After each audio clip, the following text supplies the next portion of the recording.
পুরী ব্লগের পঞ্চম তথা শেষ দিন। আজকের ব্লগে থাকছে সকালবেলা ঘুম থেকে উঠে সমুদ্রের ধারে ব্রেকফাস্ট করা, শেষ মুহূর্তের জন্য সমুদ্রের ধারে ঘোরা, তারপর পুরীকে টাটা জানিয়ে সকালবেলার ট্রেনে বাইরের প্রাকৃতিক দৃশ্য দেখতে দেখতে বাড়ি ফেরা, আর সাথে থাকছে সকালের ট্রেন সম্পর্কিত সমস্ত বিবরণ। রাতের দিকে ট্রেন থাকা সত্ত্বেও আমরা কেন সকালের ট্রেনে বাড়ি ফিরলাম সেই সম্পর্কেও জানাবো। তো চলো ব্লগটা স্টার্ট করা যাক। হ্যালো বন্ধুরা, welcome back to my channel. Puri ব্লগের আজকে হচ্ছে পঞ্চম তথা শেষ দিন। তো আজকের ব্লগটাও সকালবেলা থেকে আরম্ভ করলাম। ঘড়িতে বাজছে সকালবেলা 7:30 মতো, আর আমরাও সকাল সকাল ঘুম থেকে উঠে রেডি হয়ে গেছি। আগের দিন সমুদ্রের ধার থেকে ফিরে আসার পরে রাত্রিবেলায় আমরা ব্যাগগুলো গুছিয়ে রেখেছিলাম, তাও সকালবেলা টুকিটাকি আর যা জিনিস ছিল সেগুলোও সব ব্যাগে ভরে নিলাম। আর আসবার সময় 3খানা ব্যাগ হয়েছিল, এখন যাওয়ার সময় আরও 2টো ছোটো ছোটো ব্যাগ হয়ে গেছে। আসলে পুরী থেকে অনেক কিছুই কেনা হয়েছে, তো সেই জন্যই। আর আমাদের সকালবেলা 7টার সময়ই চেক আউট টাইম ছিল, কিন্তু যেহেতু সাথে বাচ্চা আছে ওই জন্য ওনারা আর 1 ঘন্টা টাইম দিয়েছিলেন। আমরা 8টার মধ্যেই রুমটা ছেড়ে দিয়েছিলাম। এবার আমাদের তো সকালবেলা ব্রেকফাস্ট করতে যেতে হবে, ব্যাগগুলো নিয়ে তো আর ব্রেকফাস্ট করতে যাওয়া যাবে না।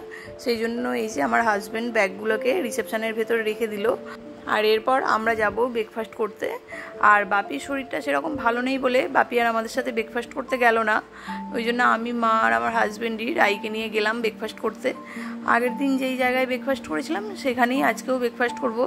আগের দিনে ওনাদের খাবারগুলো আমাদের বেশ ভালো লেগেছিল, সেই জন্য। আর এটা হচ্ছে 18 তারিখ শুক্রবারের ভ্লগ।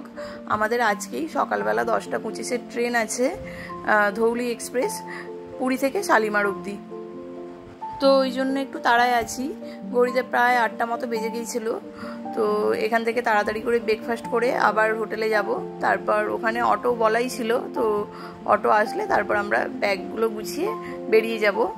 আর আজকে আমরা ব্রেকফাস্টে সবাই 1 প্লেট করে ধোসাই নিয়েছিলাম, তো ধোসা দিয়ে আমরা ব্রেকফাস্টটা সেরে নিলাম। আর তারপর এই যে সি বিচের ধার দিয়ে আমরা হেঁটে হেঁটে যাচ্ছি। উপর দিয়ে আর যেতে ইচ্ছে করলো না, ভাবলাম এই ট্যুরের আজকেই তো শেষবারের মতো সমুদ্রের কাছে এসেছি, তো সমুদ্রের ধার দিয়েই হোটেলে ফিরে যাই। ওই জন্যই আর উপর দিয়ে গেলাম না, রাস্তা দিয়ে। আর রাতের দিকে সমুদ্র যেমন এক রকমের সুন্দর, তেমন সকালের দিকেও সমুদ্র আর এক রকমের সুন্দর। আর যেহেতু 8টা মতো বাজে, এখনও সেরকম রোদটা ওঠেনি, ওই জন্য সমুদ্রের ধার দিয়ে যেতে বেশ ভালো লাগছিল। কিন্তু আজকে আর সমুদ্রের ধারে বসার মতো সময় ছিল না, ওই জন্য একটুখানি ঘুরেই তারপর এই যে হোটেলে চলে আসছি। আজকে আর সমুদ্রে স্নান করিনি, কারণ এমনিই সকালবেলার দিকেই ট্রেন আছে, তার উপর আবার জামা কাপড় ভিজে গেলে সেগুলো নিয়ে যেতে অসুবিধা হবে, সেই জন্য। আর সকালের দিকে পুরী থেকে 2খানা ট্রেন ছাড়ে, একটা হচ্ছে বন্দে ভারত আর একটা হচ্ছে এই ধৌলি এক্সপ্রেস। আমাদের যেহেতু 18 তারিখের মধ্যেই বাড়ি ফেরার ছিল, সেই জন্য আমরা এই ধৌলি এক্সপ্রেসটাই ঠিক করলাম। কারণ রাতের দিকের ট্রেনগুলো প্রথমত তো টিকিট ছিলই না, আর যদিও বা কনফার্ম হতো তাহলেও আরএসি হতো, সেই জন্য। আর বয়স্ক আর বাচ্চা মানুষকে সাথে নিয়ে ওই আরএসি করে যাওয়া খুবই অসুবিধার, ওই জন্যই আমরা রাতের দিকে ট্রেনটা না ধরে ধৌলি এক্সপ্রেসটাই ধরলাম। আর বন্দে ভারতের থেকে ধৌলি এক্সপ্রেসের ট্রেনের টিকিটের দামটাও অনেকটাই কম। এখন ঘড়িতে বাজছে ওই 9:45 মতো, আর অটোওয়ালা আছে 9টার সময়, তো ওই জন্য 10-15 মিনিট এই যে রিসেপশনের কাছেই আমরা বসে আছি। আর বাপি তো আর আমাদের সাথে ব্রেকফাস্ট করতে যায়নি, আমাদের সাথেই শুকনো খাবার ছিল, কেক বিস্কুট, তো সেগুলো দিয়েই ব্রেকফাস্ট করে নিয়েছিল। আর কোথাও ঘুরতে যাওয়ার সময় যতটা আনন্দ হয়, বাড়ি ফেরার সময় ঠিক ততটাই মন খারাপ হয়ে যায়। আমার তো মনটা ভীষণ খারাপ হয়ে গিয়েছিল, কিন্তু কি আর করার, বাড়ি তো ফিরতেই হবে, তো সেই জন্যেই। আর এই যে এদিকে অটোও চলে এসেছে। আগের দিন যেই অটো দাদার সাথে সাইট সিন করে এলাম, তো সেই দাদাকেই বলা ছিল, কিন্তু ওই দাদার রুটটা রেলওয়ে স্টেশনের দিকে নয়, ওই জন্য উনি এই অটো দাদাকে ঠিক করে দিয়েছিলেন। আর আমাদের হোটেল থেকে রেলওয়ে স্টেশন যেতেও 200 টাকাই লেগেছিল, 200 টাকা আসতেও লেগেছিল, 200 টাকা যেতেও লেগেছে। তো যাই হোক, তারপর এই যে এখানে সমুদ্রকে টাটা জানিয়ে এবার আমরা স্টেশনের দিকে রওনা দিলাম। আর ওখান থেকে স্টেশন খুব একটা দূরে নয়, 5-10 মিনিটের রাস্তা।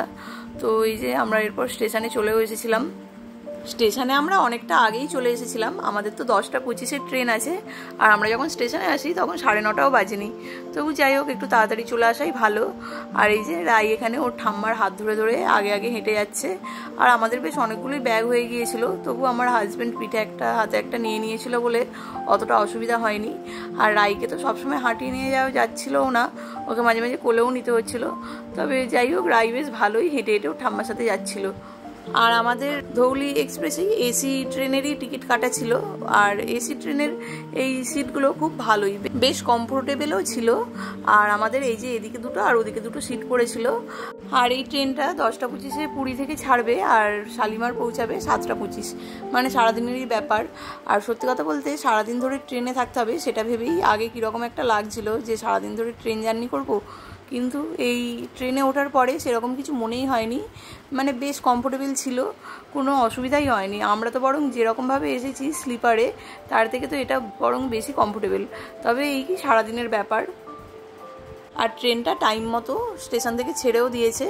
আর স্টেশন থেকে ছাড়ার পরে এই যে রাই এখানে একটুখানি বিস্কুট খেতে আরম্ভ করে দিয়েছে। আর আমরা যখন আসি তখন বেশ আকাশটা মেঘলা মেঘলা ছিল। আর আমরা স্টেশন থেকে অনেকটা দূরে চলে আসার পর বেশ ভালো বৃষ্টিও হচ্ছিল। তো জানালার ধারে বসে বৃষ্টি উপভোগ করতে করতে আমরা প্রায় চলেই এলাম। আর আমাদের সাঁতরাগাছি স্টেশন ঢুকতে আর মাত্র 5 মিনিট মতো বাকি ছিল। আর এই যে দেখো ঘড়িতে বাজছে 8টা মতো। ট্রেনটা আধ ঘন্টা মতো লেট ছিল। আর ট্রেনটা আর শালিমার অবধি যাবে না, সাঁতরাগাছিতেই থেমে যাবে। আর সাঁতরাগাছি থেকে রামরাজাতলা তো একটা স্টেশন, আমরা তারপর ওখান থেকে রামরাজাতলা যাব। আর আমরা সকালবেলা যেখানে ব্রেকফাস্ট করেছিলাম সেখান থেকেই দুপুরের লাঞ্চটা নিয়ে নিয়েছিলাম, লুচি তরকারি। তো সেটা দিয়েই আমরা দুপুরবেলা লাঞ্চ করেছিলাম। আর এই যে ট্রেন থামার পরে আমরা সাঁতরাগাছি স্টেশনের বাইরে চলে এসেছি। আর এখান থেকেই টোটো বুক করে তারপর বাড়ি যাব। ট্রেনে করে আর যাবো না, কারণ সাথে ব্যাগ আছে, আবার বাচ্চা বয়স্ক মানুষ আছে, তো সেই জন্য। আর সত্যি যদি রাতের দিকে ট্রেন না পাওয়া যায়, এরকম সকালের দিকে ধৌলি এক্সপ্রেসে আসলেও কিন্তু কোনো প্রবলেমই হবে না, এটা আমরাও ভালোই বুঝলাম। আর আমি তো শুনেও ছিলাম যে ধৌলি এক্সপ্রেস খুব লেট করে স্টেশনে ঢুকতে, কিন্তু আমরা তো নিজেরাই এলাম, দেখলাম সেরকম লেট করে না, আধ ঘন্টা মতো। আর আমরা তো যেই ট্রেনটা গেছিলাম সেটা তো প্রায় 3 ঘন্টা মতো লেট করেছিল। তো যাই হোক, এই যে আমরা বাড়ি চলে এসেছি, ঘড়িতে বাজছে প্রায় 9টা মতো। আমরা ওই 8টা নাগাদ স্টেশনে নেমেছিলাম, তারপর টোটো বুক করে আস্তে আস্তে 9টা মতো বেজে গিয়েছিল। আর এই যে এখানে এসে রাই সব ব্যাগপত্র ঘাঁটতেও আরম্ভ করে দিয়েছে। আর ওই দিনকে এসে আর রান্না করতে ভালো লাগেনি, ওই জন্য আমার দেওর অফিস থেকে আসবার সময় আমাদের সবার জন্য চাউমিন নিয়ে এসেছিলো।